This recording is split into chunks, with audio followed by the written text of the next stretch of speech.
ସହ କଥା ହୁଏନି। ସାକ୍ଷାତକାରରେ କାହିଁକି ଏପରି କହିଲେ ହରଭଜନ ସିଂ? କ୍ରୀଡା ଜଗତରେ ଦୁଇ ଲୋକପ୍ରିୟ ତଥା ଚର୍ଚ୍ଚିତ ଚେହେରା ହେଉଛନ୍ତି ମହେନ୍ଦ୍ର ସିଂ ଧୋନି ଓ ହରଭଜନ ସିଂ।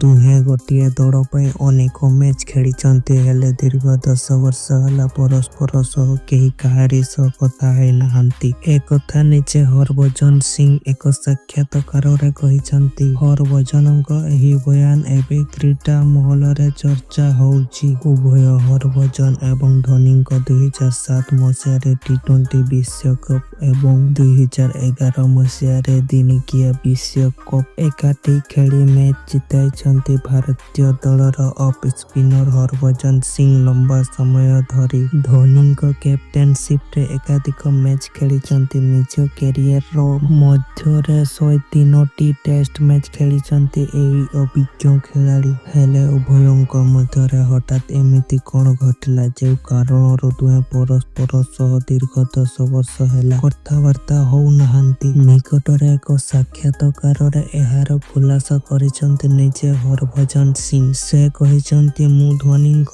ସହ କଥା ହୁଏନି। ମୁଁ ଚେନ୍ନାଇ ସୁପର କିଙ୍ଗ ଖେଳିବା ସମୟରେ ତାଙ୍କ ସହ ଅନେକ ମ୍ୟାଚ୍ ସମ୍ପର୍କରେ ପଡ଼ିଆରେ ଯାହା କଥା ହୋଇଥିଲି, ହେଲେ ଏହା ପରେ ଆମେ କେବେ କଥା ହେଉନାହୁଁ। ଏହିପରିକି ମ୍ୟାଚ୍ ପରେ ରୁମକୁ ଆସିଲେ ଆମେ କେହି କାହାରି ସହ ବିଶେଷ କଥା ହେଉନାହୁଁ। ହରଭଜନ ସିଂ ଏବଂ ମହେନ୍ଦ୍ର ସିଂ କାହିଁକି କଥା ହୁଅନ୍ତିନି କମେଣ୍ଟ ବକ୍ସରେ ଜଣାଇଦେବେ। ହରଭଜନଙ୍କ ଏହି ବୟାନ ଦର୍ଶାଉଛି ଉଭୟ ସମ୍ପର୍କରେ ଫାଟ ସୃଷ୍ଟି ହୋଇଛି। ଆପଣମାନଙ୍କୁ କେମିତି ଲାଗୁଛି ହରଭଜନ ସିଂ ଏବଂ ମହେନ୍ଦ୍ର ସିଂଙ୍କ ଏହି ସମ୍ପର୍କ ବିଷୟରେ?